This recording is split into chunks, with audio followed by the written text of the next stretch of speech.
Bismillahirrahmanirrahim. Assalamualaikum warahmatullahi wabarakatuh. Salam sejahtera dan salam satu Malaysia. Hadirin hadirat sekalian, syukur kita kepada Ilahi dan izinnya dapat kita bersua kembali dalam forum ilmiah pada hari yang mulia ini.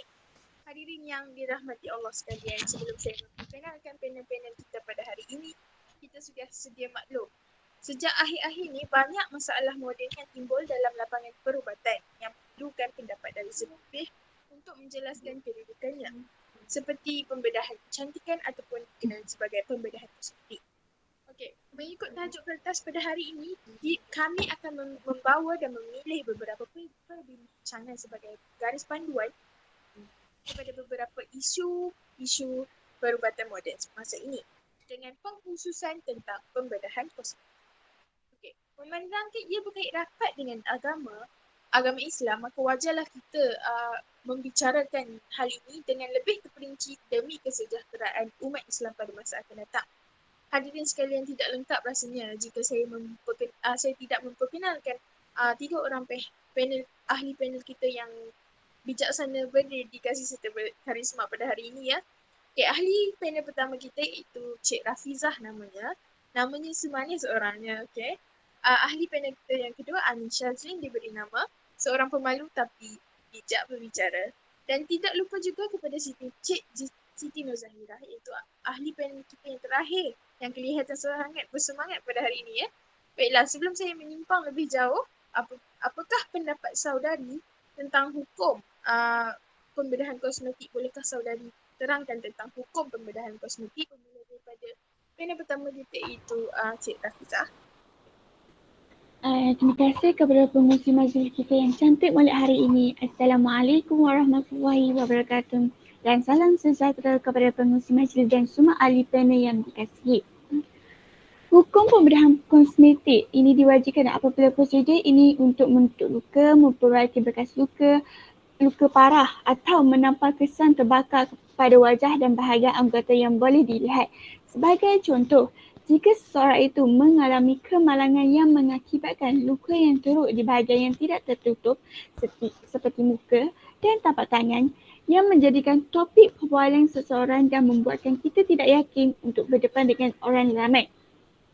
Berdasarkan firman Allah Subhanahu Wa Taala, dan demi sesungguhnya aku akan menyesatkan mereka dan sesungguhnya aku akan memperdayakan mereka dengan angan-angan kosong, dan demi sesungguhnya aku akan menyuruh mereka mencacatkan binatang ternakan, lalu mereka membelah telinga binatang itu, dan aku akan menyuruh mereka mengubah ciptaan Allah. Seperti firman tadi, syaitan akan menyesatkan kita untuk mengubah ciptaan Allah dengan niat mencantikkan diri, bukan untuk memperbaiki kecacatan. Terima kasih. Okay, seterusnya panel kedua.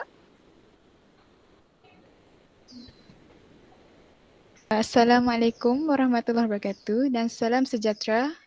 Terima kasih kepada saudari Alisha. Hukum pembedahan kosmetik adalah diharuskan. Sebagai contoh, memakai inai dengan pertujuan berubat, pembedahan mata untuk memulihkan penglihatan, pembedahan jantung bertujuan untuk menyelamatkan nyawa, pembedahan buah pinggang untuk memulihkan proses perkembangan dan juga membaiki gigi yang rosak sama ada menanam, menyamakan dan sebagainya adalah untuk kelesiaan. Hal ini kerana ia bertujuan untuk menyempurnakan atau menggantikan fungsi tubuh sebagaimana yang sepatutnya dan membaiki pulih kecacatan anggota tubuh. Saya ingin menyokong lagi hujah saya berdasarkan pada zaman Rasulullah dalam peperangan terdapat orang tua yang mengikuti perang. Jadi Rasulullah membenarkan mereka untuk memakai warna rambut hitam untuk kelihatan muda. Jadi kita para tentera dapat melawan kelihatan muda berbanding dengan pihak musuh. Jadi saya berikan kepada muslim majlis. Okey, terima kasih. Panel kedua kita Cik Amin Syazlin. Seterusnya saya serahkan maju semula kepada panel ketiga itu, Cik Siti Nurzairah. Bolehkah anda terangkan tentang hukum pembedahan kosmetik? Terima kasih saya ucapkan kepada saudari pengurusi majlis. Assalamualaikum warahmatullahi wabarakatuh dan salam sejahtera. Bagi menjawab persoalan saudari, hukum pembedahan kosmetik adalah diharamkan. Hal ini demikian kerana Islam mengharamkan sebarang aktiviti yang bertujuan untuk pengubahsuaian anggota badan, terutamanya yang dilakukan semata-mata untuk kecantikan bertujuan selain kesihatan. Sebagai contoh, mengubah alat kelamin, mengubah warna kulit, mengubah bentuk wajah dan sebagainya. Terdapat juga hadis menyebut Rasulullah melaknat perempuan yang mentatu dan minta ditatu dan yang mengikir gigi dan yang minta dikikir giginya. Hadis riwayat Al-Tabrani. Di sini kita juga dapat lihat yang Rasulullah melaknat orang yang sihat tubuh badan, cantik wajahnya tapi ingin membuat pembedahan untuk selain daripada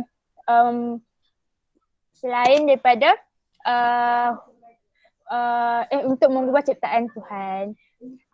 Saya serahkan kepada Baiklah, terima kasih panel ketiga kita. Terima kasih kepada semua ahli panel. Jika saya ingin ringkaskan tentang hukum pembedahan kosmetik ini, ia mempunyai 3 iaitu diwajibkan, diharuskan dan diharamkan atas sebab-sebab tertentu. Di sini kita dapat melihat bahawa agama Islam menjaga maruah dan mementingkan kesihatan seseorang Muslim. Amat penting bagi manusia ya untuk menerima tubuh badan yang diberi oleh Allah Subhanahu Wa Taala agar mereka tidak mencari ataupun terlalu taksub untuk mencapai kesempurnaan di sisi manusia kerana Allah telah mencipta sebaik-baik manusia. Seterusnya kita akan pergi ke syarat-syarat pembedahan kosmetik. Setiap pembedahan yang dilakukan mestilah memenuhi tuntutan syariah Islam. Maka Islam akan membenarkan pembedahan kosmetik dilakukan dengan bersebab.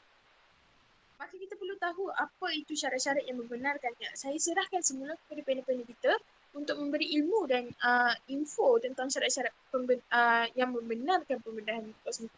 Silakan. Terima kasih kepada pengurusi majlis. Terdapat banyak syarat yang dipertengahkan dalam isu pembedahan kosmetik. Salah satunya ialah tidak mendatangkan bahaya atau tidak memudaratkan kepada seseorang untuk melakukan pembedahan. Kita sedia maklum bahawa cantik itu subjektif. Allah menjadikan setiap ciptaannya adalah unik dan indah dengan caranya tersendiri. Justru tidak perlu obsesi memiliki kecantikan fizikal nan sempurna. Berdasarkan bersederhanalah dan berjiwa bersih, itu yang utama. Contoh yang dapat dilihat adalah pembedahan anggota badan seperti hidung dan mulut. Terdapat setengah kes di mana bentuk anggota badan yang diingini tidak seperti yang diharapkan, malah menambahkan beban individu yang menjalani pembedahan plastik itu. Ini menyebabkan komplikasi yang dialami. Malahan lebih teruk lagi membawa kepada kematian. Rupa paras yang diingini menjadi bertambah hodoh dan menggerunkan. Inilah fenomena yang minoriti terjadi di barat akibat ketaksuban mereka ingin kelihatan lawa. Okay, ini kita boleh lihat dalam sebuah hadis bahawa Al-Fajjad bin Ashad telah terputusnya hidungnya ketika perang Al-Kilab, lalu dia membuat hidung palsu dari perak tetapi hidungnya itu menjadi busuk. Baginda Rasulullah memerintahkan kepadanya untuk membuat hidung dari emas hingga membuat hidungnya itu dari emas. Hadis riwayat Abu Daud. Berdasarkan hadis ini, maka kata para alim ulama tidak dikira sebagai mengubah ciptaan Allah jika ia bertujuan untuk mengubat dan bagi tujuan untuk menghilangkan sesuatu yang boleh memudaratkan dirinya. Walau bagaimanapun, ia mestilah mendapat pengiktirafan daripada Ratul Muslim yang mengesahkannya. Terima kasih. Serahkan kepada pengurusi majlis. Terima kasih. Ya, bolehkah saya tahu syarat-syarat yang lain yang membenarkan pembedahan kosmetik? Panel kedua. Sudah tentu, saudari. Pada perspektif saya, tadak pembedahan kosmetik ialah bukanlah satu yang asing pada zaman ini. Namun begitu, setiap perkara yang ingin dilakukan mestilah memenuhi syarat yang dituntut oleh Islam. Oleh itu, pengubatan yang dilakukan kerana aib atau kecacatan yang terdapat pada badan adalah syarat yang membolehkan pembedahan berlaku. Bukan kerana keinginan semata-mata, tapi sebagai pengubatan. Walaupun hasilnya akan lebih indah dari sebenarnya, hukum fiqh membenarkannya. Contohnya, jika seseorang yang lahir dengan jari terlebih satu ataupun mulut sumbing, keadaan ini dibenarkan untuk melakukan pembedahan kerana ia merupakan pembedahan rekonstruktif, iaitu pembedahan yang dilakukan bagi merawat kecacatan dan mengembalikan semula fungsi anggota tubuh badan. Berdasarkan pendapat dari Syekh Dr. Yusuf Al-Qardawi, adapun kalau ternyata orang tersebut mempunyai cacat yang mungkin menjijikkan pandangan, misalnya kerana ada daging tambahan yang boleh menimbulkan sakit jiwa dan perasaan, maka tidak berdosa bagi orang itu untuk berubat selagi dengan tujuan menghilangkan kecacatan atau kesakitan yang mengancam hidupnya. Kerana Allah tidak menjadikan agama buat kita ini dengan penuh kesukaran. Terima kasih. Saya kembalikan kepada pengurusi majlis. Baiklah, terima kasih panel kedua. Seterusnya panel ketiga, bolehkah saya tahu syarat yang menggunakan pembedahan kosmetik? Terima kasih kepada saudari pengurusi majlis. Saya ingin menyuarakan bahawa semua wanita ingin tampak cantik dan dipandang indah oleh setiap orang. Malah, Islam juga menitik beratkan ketampanan atau kecantikan dalam penampilan serta kekemasan diri yang perlu dijaga bagi menunjukkan imej agama yang bersih. Tetapi, keinginan untuk cantik sehingga memerlukan pembedahan kosmetik adalah bercanggah dengan tuntutan syariat. Hal ini kerana syarat pembedahan kosmetik dalam Islam adalah tidak dilakukan untuk berhias atau menunjukkan kecantikan.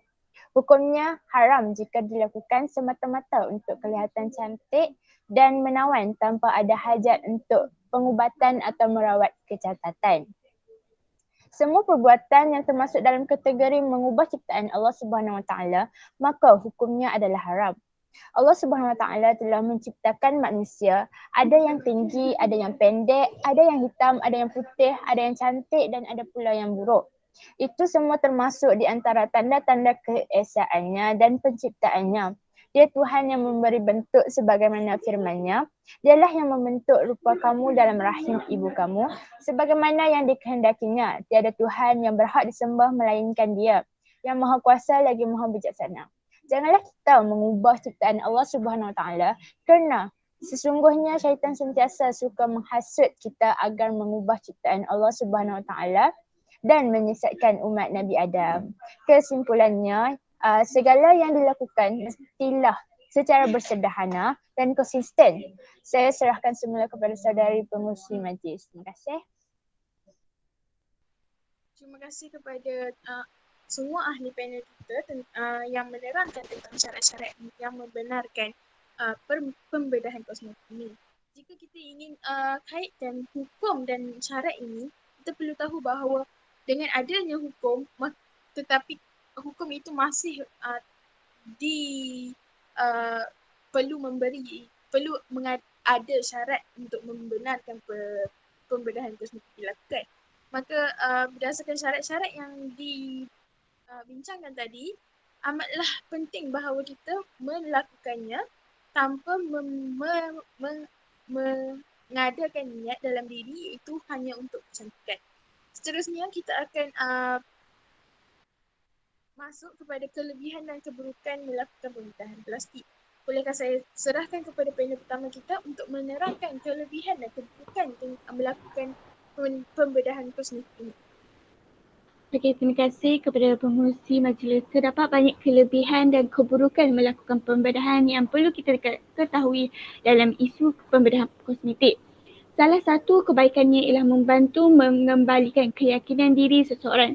Sebagai contoh, individu yang tidak berpuas hati dengan rupa paras dan bentuk badan yang dikurniakan akan mengalami tekanan dan masalah keyakinan diri yang rendah. Ini boleh mempengaruhi mereka secara emosional dan boleh mendorong mereka untuk berfikir akan kekurangan diri sendiri. Pembedahan plastik sebegini mampu untuk memberikan mereka penyelesaian yang diidamkan selama ini. Manakala keburukannya ialah prosedur yang berisiko dan boleh membawa masalah. Sama seperti prosedur lain, pembedahan plastik sama ada kecil atau besar mempunyai kemungkinan untuk mendatangkan masalah yang tidak diingini. Persiapan dan pertimbangan harus difikirkan secara cukup mendalam sebelum membuat sebarang keputusan mengenai prosedur pembedahan.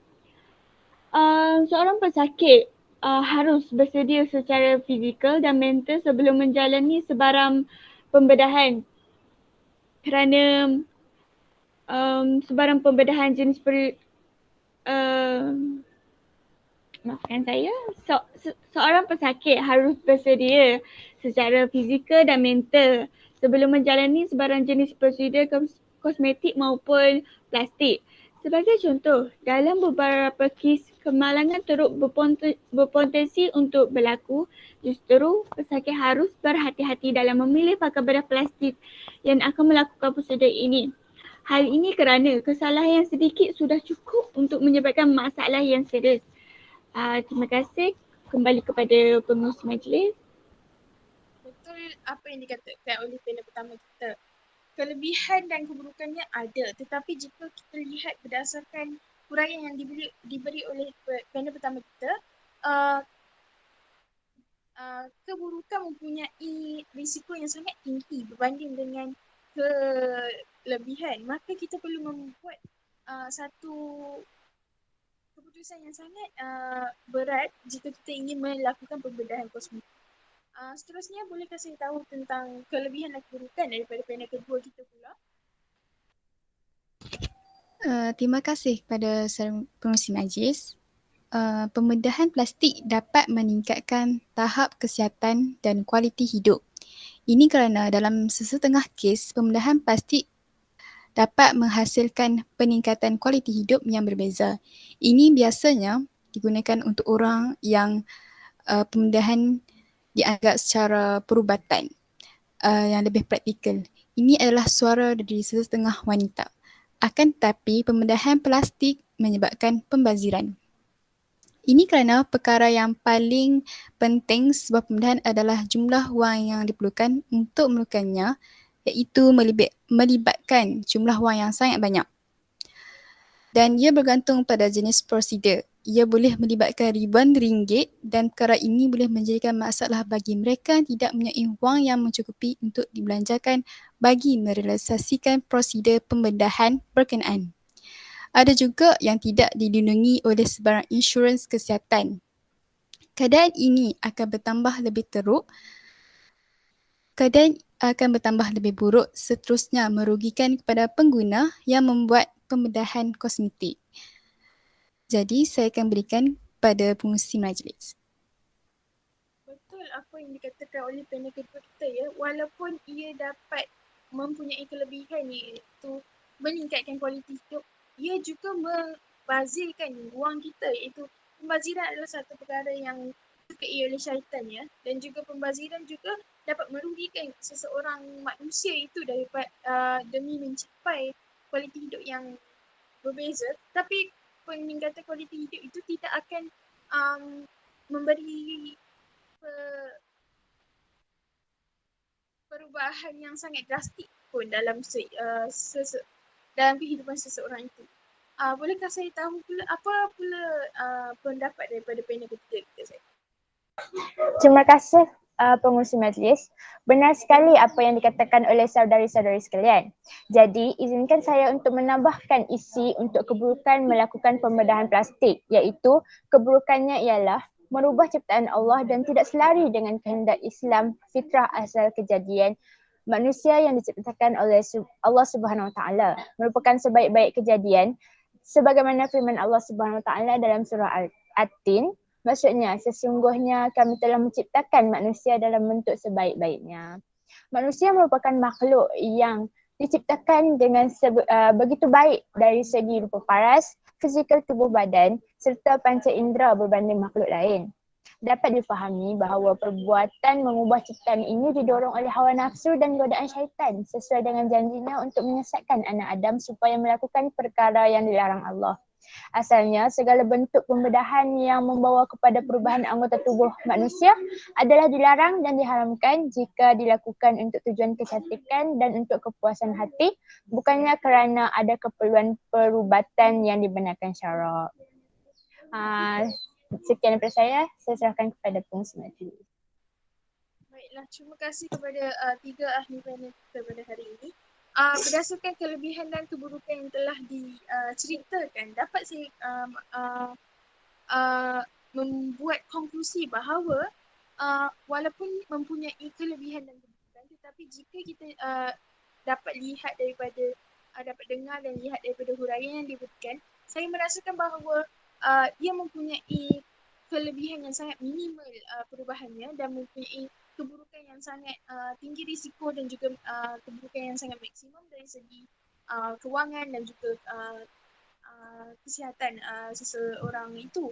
Maka berdasarkan daripada beberapa aspek yang dibincangkan oleh setiap panel pada hari ini, pembedahan kosmetik boleh dilakukan menurut tuntutan Islam. Kita sebagai seorang Muslim yang mempunyai jati diri yang tinggi, mestilah dapat membezakan yang baik serta yang buruk dan membuat pemilihan yang bagus jika kita ingin melakukan pembedahan kosmetik ini. Hal ini berikutan dengan kesan yang akan diperolehi daripada tindakan kita sendiri seperti yang saya sebut sebentar tadi. Okey? Saya ingin berterima kasih sekali lagi kepada ahli panel kita pada hari ini kerana telah memberi maklumat dan mengkongsi ilmu yang sangat banyak pada hari ini. Dan saya harap kita dapat berjumpa lagi pada sesi ilmiah yang akan datang. Terima kasih atas pengkongsian hari ini dan saya harap semua perkara yang disampaikan dapat dimanfaatkan oleh semua orang. Sekian, terima kasih.